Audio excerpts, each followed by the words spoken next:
कैकेयी ने कहा बेटा तुम तो, मैं चाहती हूँ कि आज ही तुम वन में चले जाओ।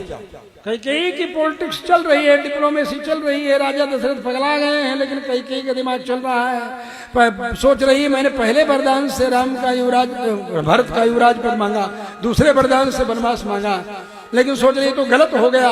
उसको सुधार भी रही है, कह रही है कि बेटा तुम तो आज ही वन में चले जाओ, मेरे लिए यही अच्छा लगता है, बाकी तो राजा युवराज हम बना लेंगे भरत को और सब कर करा लेंगे।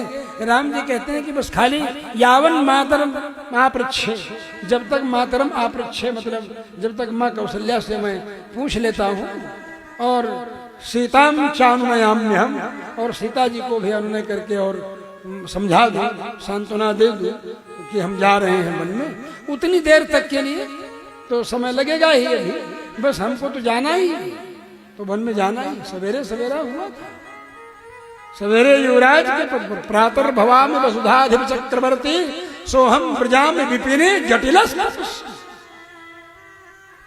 यही गोस्वामी जी कहते हैं कि काह चाहे प्रो काह दिखाया, क्या चाह करके क्या दिखा दिया, क्या चाहते थे दशरथ जी और क्या दिखा दिया।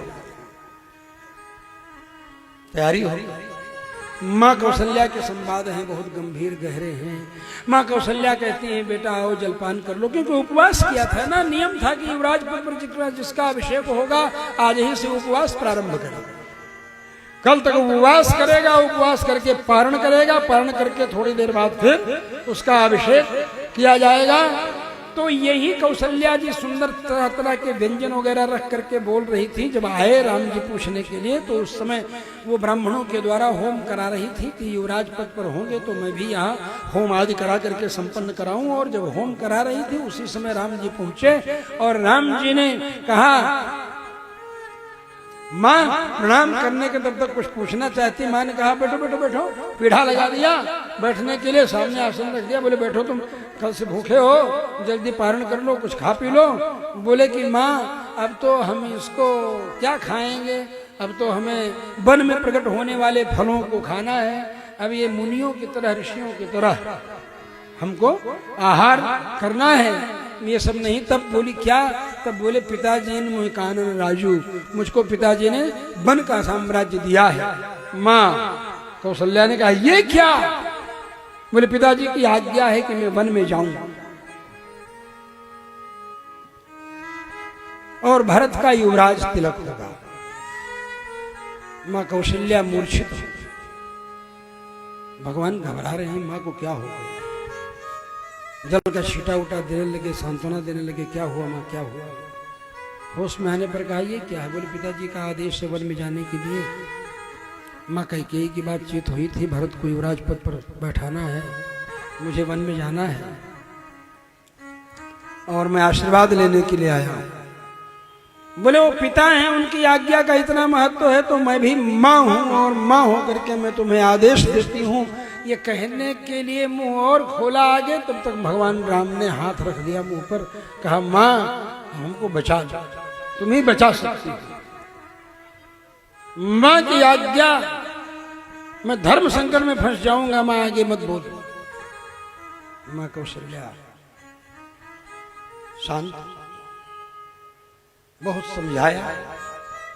लक्ष्मण जी ने कहा कि माँ मैंने उसी समय भैया से कहा था कि जब तक इस बात को कोई जानता नहीं है तब तक राजा साहब को बंदी बना लीजिए और आप राज्य सिंहासन पर अभिषेक करा लीजिए।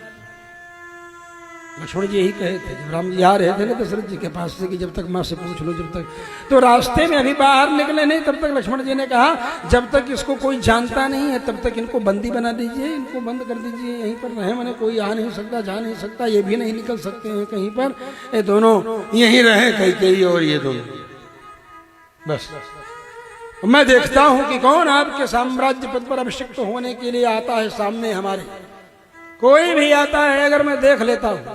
बोले मेरे प्रारब्ध में ऐसा है, ऐसा वैसा करके रोक दिए थे लक्ष्मण जी को यहाँ पर। तो लक्ष्मण जी भी यहाँ बमकना सोचे चलो पिताजी हैं, ये लोग हैं, थोड़ा कंट्रोल किए। राम जी तो कंट्रोल हो गए, लेकिन यहाँ माँ के सामने, कौशल्या जी के सामने बमक गए लक्ष्मण जी।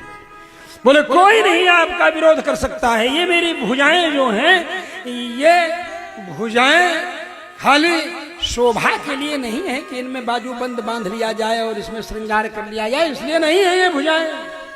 न शोभार्थायो बाहु न धनुर्भूषणाय में, ये धनुष जो है ये कोई हमारा अलंकार भूषण और बाजूबंद नहीं है कि पहने रहेंगे। ये धनुष जो है आपका विनाश, आपके शत्रुओं का विनाश करने के लिए है। नासिरा बंधनार्थाय, और ये 80 माने तलवार कमर में बांध कर लटकाने के लिए नहीं है। या आपके राज्य सिंहासन पर बैठने के बीच में जो भी आने हाथों आने वाले हैं उनका सबका विनाश। ये जब कहा तो कौशल्या जी प्रसन्न। कौशल्या जी ने कहा राम अब भी विचार कर लो, और वन में बड़ा कष्ट। राम जी ने सोचा कि माँ को मैंने अपने अनुकूल तो कर लिया था, लेकिन ये लक्ष्मण काम बिगाड़ रहा है। लक्ष्मण की तरफ राम जी ने कहा देखो तुम चुप रहो। डांट करके राम जी ने सीधे लक्ष्मण से, तुम चुप रहो। जितना दिमाग लगा रहे हो मुझको राजा बनाने में ना, उतना दिमाग अब वन में लगना। लक्ष्मण जी तो इच्छा जानते हैं। लक्ष्मण जी समझ गए, कुछ चुप, एकदम ब्रेक लगा दिया लक्ष्मण जी। कुछ नहीं, समझ गए कि भैया भैया भैया जानते हैं राम जी, अधिकार समझते हैं लक्ष्मण। लक्ष्मण को जो कहेंगे वो करेगा बिना सोचे हुए, जानते हैं, ये विश्वास। माँ कौशल्या से आज्ञा लेते हैं। बहुत गंभीर रहस्य हैं, बड़े संवाद हैं, सब आप पढ़िएगा तब आपको आनंद आएगा। मैं खाली मानगी एक आपको बता दे रहा हूं थोड़ा थोड़ा। उसके बाद जानकी जी के पास आ, जानकी जी के पास आकर के आने के पहले जानकी जी का सामना होगा या सोचते ही राम जी अपने चेहरे पर 12 बजा लिए। चेहरा मुरझा गया एकदम रुआसे जैसे। जानकी जी ने कहा क्या हुआ है? जानकी जी चिंतित हो, क्या हुआ? मासूमियत से राम जी कहते हैं पिताजी ने भरत को युवराज बनाया है और हमको वन में भेजने की बात है, तो मैंने सोचा कि मैं तुमको बता दूं। अब देखो भरत जो है राजा होगा, और भरत के सामने मेरी प्रशंसा मत करना कभी, क्योंकि प्रायः जो बड़े आदमी होते हैं वो दूसरे की प्रशंसा सुनना पसंद नहीं करते। इसलिए भरतस्य समक्षम सुनाहम वाच्य कथंचन प्रायशो रिद्धिमंतो येन सहन्ते परस्तवम। प्रायः जो रिद्धि वाले लोग होते हैं, मतलब रिद्धि माने वैभव वाले लोग होते हैं, वो दूसरे की प्रशंसा बर्दाश्त नहीं करते हैं। इसलिए जानकी जी ने कहा ऐसा मैं यहाँ रहूंगी? वाह, मैं यहाँ रहूंगी? अरे भाई प्रशंसा उनके सामने करने का मौका तो तब लगेगा जब मैं यहाँ रहूंगी। जब मैं यहाँ रहूंगी ही नहीं तब कैसे? बोले नहीं नहीं, वन में हमें जाने की आज्ञा हुई है। बोले हमें आज्ञा नहीं हुई है। बोले नहीं नहीं, तुमको आज्ञा नहीं हुई है। बोले तो आपको किसकी आज्ञा हुई है? बोले हमको हमारे पिताजी की आज्ञा हुई है। तो बोले हमको भी हमारे पिताजी की आज्ञा हुई है वन में जाने। बोले अरे तुम्हारे पिताजी तुमको वन में आज्ञा कब दी? बोले जिस समय तुम्हारे पिताजी ने वन में जाने की तुमको आज्ञा दी, उसी समय मेरे पिताजी की आज्ञा उसमें हो गई कि हमको वन में जाना है। बोले क्यों? बोले विवाह करते समय पिताजी ने क्या कहा था आपको याद नहीं है?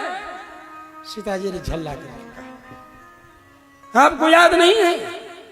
कहा था पिताजी ने इयम सीता मम सुता साधर्मचरी तव प्रत्यक्ष चैनाम भद्रम ते पाणिम ग्रहणेश्व पाणिना। हे श्री राम, ये सीता मेरी पुत्री है, इसका हाथ पकड़ लो। सहधर्मचरी, ये तुम्हारी सहधर्मिणी है, सहधर्मचरी है। तो बोले हाँ तो विवाह के लिए कहे थे।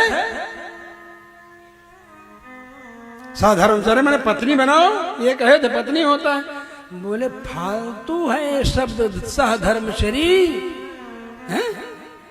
बोले मतलब? बोले मतलब ये है कि सह माने साथ में, धर्म माने धर्म का, चरी माने पालन करने वाला, धर्माचरण करने वाला। आप जिस धर्म का पालन कर रहे हैं उस धर्म का पालन मुझे भी करने के लिए सहधर्मचरी तब के द्वारा हमारे पिताजी ने हमको आदेश दे दिया। समझ रहे हैं ना? महर्षि वाल्मीकि के श्लोक हैं, शब्द हैं, व्यर्थ नहीं। एक एक शब्द के अर्थ है, खाली पर्यायवाची नहीं, उनका शाब्दिक अर्थ है और वह घटता है। हमारे पिताजी बहुत कुछ कहा, राम जी बार बार 2500 बार राम जी यही कहते रहे कि अतो दुःखतरम वनम ततो दुःखतरम वनम तस्मात् दुःखतरम वनम। तरह तरह हर तरह का आर्गुमेंट करते हुए दुख ही दुख वन में है। 3 बार नहाना होता है, जो अपने से ही गिर जाए वृक्षों में फल उसको खा लेना होगा, वृक्षों से फल तोड़ के नहीं खाना है, अपने से जो गिर जाए उसे ही खा लेना है। ये सब वन में चलता है, बड़ा दुख होता है। टेढ़े मेढ़े रास्ते होते हैं, वन के सिंह व्याघ्र भालू आदि हिंसक जंतु रास्ते में मिलते रहते हैं, इसलिए दुख ही दुख वन में है। बहु दुखम कांतारम, कांतार में बहुत दुख है। जानकी जी से कहते हैं भगवान राम, राम जी से फिर जानकी जी कहती हैं प्रणयाच्चाभिमानाच्च परिचिक्षेप राघवम। इस बात को सुनकर के जानकी जी, प्रणय माने प्रेम में कोई व्यक्ति औपचारिकता फॉर्मेलिटी नहीं देखता, धड़ धड़ धड़ बोल देता है। कोई भी बात है पति पत्नी में, इतना ज्यादा इन पति पत्नी में परस्पर खुलापन था, भाव व्यक्त था कि इस प्रेम के कारण, प्रणय के कारण जानकी जी कह गई। और क्या कह गई? जानकी जी ने कहा किन्त्वामन्यत वैदेह पिता में मिथिलाधिपः राम जामातरम प्राप्य स्त्रियम पुरुष विग्रहम। इतनी बड़ी बात कह दिया जानकी जी। क्या कह दिया? कहा कि ये नहीं जानते थे हमारे पिताजी कि तुम खाली धनुषे तोड़ने में माहिर हो। ये नहीं मालूम था हमारे पिताजी को कि तुम बिल्कुल मतलब स्त्रियम पुरुष विग्रहम माने पुरुष के मॉडल में स्त्री हो, बुजदिल हो, डरपोक हो। स्त्री की तरह एक्टिंग करे पुरुष हो करके तो उसको छक्का कहते हैं। क्या कहते हैं? तुम नपुंसक हो, छक्का हो, हिजड़ा हो कि एक स्त्री को ले जाकर के वन में उसको सुरक्षित नहीं रख सकते। बड़े संवाद हैं, आप लोग पढ़िएगा। मैं केवल इतना ही, फिर राम जी ने इसी बात पर कहा अच्छा तो ठीक है चलो। जानकी जी ने कहा रे मैं आगे आगे आपके चलूंगी, आपके भी रास्ते को रोड रोलर जैसे बराबर करता है ऐसे में बराबर करती चलूंगी आपके रास्ते को। अहम अग्रे गमिष्यामि मृदगन्ते कुशकंटका, कुश और कांटों को रोंगती हुई मैं आपके आगे आगे चलूंगी, आपका भी रास्ता। और तैयार हो जाओ, ठीक है। तो ये जो श्रृंगार आभूषण नवीन नवीन दिव्य दिव्य वस्त्र रखे हुए हैं हजारों, और 14 साल तक वन में रहोगे तो सब बर्बाद होंगे। और आभूषण है, श्रृंगार है, ये हार है, ये टाप्स है, आयरन है, ये लॉकेट है, ये मथ टीका है, बोर है, ये चपकन हार है, दुनिया भर का है। सब क्या होगा? इसको दान कर दो। तुम्हारी सहेलियां हैं, वशिष्ठ जी की जो पतोहू हैं, सुवेग्य जी की पत्नी, वशिष्ठ जी के बड़े पुत्र सुवेग्य जी थे ना, तो सुवेग्य जी और राम जी की उम्र लगभग मिलती जुलती ही थी और दोनों में बहुत ज्यादा दोस्ताना था। वशिष्ठ जी से तो कहने में राम जी को संकोच भी लगता था, जो बात थी सुवेग्य से कह दिया करते थे राम जी। इस तरह से सुवेग्य जी की पत्नी को दे दो। तो जानकी जी ने बुला करके सुवेग्य जी की पत्नी को सब दिव्य वैभव भगवान राम जी ने भी अपना सब पूरा दान किया, सब कुछ। और तब तक एक गार्ग गोत्र के ब्राह्मण त्रिजट, समझे, वो आए, 3 जटा थी। उनकी पत्नी ने उनको धकिया के भेजा था कि इतना बांट रहे हैं, राम जी जा नहीं रहे हो, जा करके कुछ मांग लाओ, बिना मतलब यहाँ पर इधर उधर फाका मार रहे हो। उसने कहा तो बेचारे बस लपेट के जो भी कपड़ा मिला लपेट करके राम जी के पास आए। उनका दुबला पतला है, तेज, बड़ा तेज था, दुबले पतले हो, कोई और आंख एकदम लगे कि शेर की तरह और तेज ऐसे। तो वर्णन करते हैं महर्षि वाल्मीकि जी, भृग्वंगिर समम दीप्त्या, क्या है? भृगु और अंगिरा के समान जिनकी चमक ऐसे, समझे? मतलब त्रिजटो नाम गार्ग्य, गार्ग्यस त्रिजटो क्या करके है कि गार्ग्य गोत्र के त्रिजट नाम के जो ब्राह्मण हैं वो आते हैं और आकर के कहते हैं हमको भी कुछ दीजिए। तो राम जी कहे हम तो सब बांट दिए, सब खत्म हो गया। मजाक सुझा राम जी को, सोचे कि इनको देख के और थोड़ा फनफनाते हैं, कैसे फनफनाते हैं। वनवास के प्रसंग में भी राम जी को विनोद सूझ रहा है। यही तो राम जी की विशेषता है। वन में जा रहे हैं लेकिन मजाक कर लेना, बोले अब तो खत्म। तब इनको देखा, राम जी ने कहा कि अब तो सब खत्म, एक डंडा ये पड़ा हुआ है, ये डंडा आप जितनी दूर तक फेंक दीजिएगा उतनी दूर तक जितनी गायें हैं सभी गायें आप। अब उन्होंने डंडा उठाया और फेंका तो सरजू जी के उस पार जाकर के गिरा, जहां गायें ही गायें वहां पर डकार रही थी। समझे? गायों का नर्द जहां होता रहता है गो नर्द, गोंडा गोंडा कहते हैं ना आजकल आप लोग उसको, गोंडा गोंडा जिला है अयोध्या के उस पार, पुल के उस पार। सरजू जी के पुल पार करोगे तो गोंडा जिला है, तो पुल पार करते गोंडा जिला जाए। गोनर्द, वहीं पर महर्षि पतंजलि पैदा हुए, व्याकरण शास्त्र के, आयुर्वेद शास्त्र के, योग शास्त्र के महर्षि वहां। तो अब लक्ष्मण जी कहे भैया हम भी चलेंगे। अब बड़ी लंबी चौड़ी बातें हैं, बस केवल इतने कहूंगा आपको कि लक्ष्मण जी को भी अनुमति मिल गई। कहने पर भाई राम जी ने और सब कहा है, आगे हम आपको बता देंगे, आज समय ज्यादा हो रहा है।